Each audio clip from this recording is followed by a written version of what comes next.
Una sa lahat, ipinapakiusap kong ipanalangin niyo ang lahat ng tao.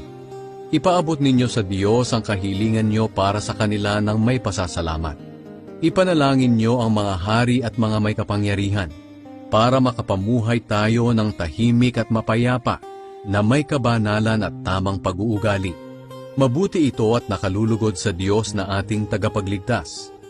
Nais niyang maligtas ang lahat ng tao at malaman ang katotohanan, sapagkat iisa lang ang Diyos, at iisa lang ang tagapamagitan sa Diyos at sa mga tao.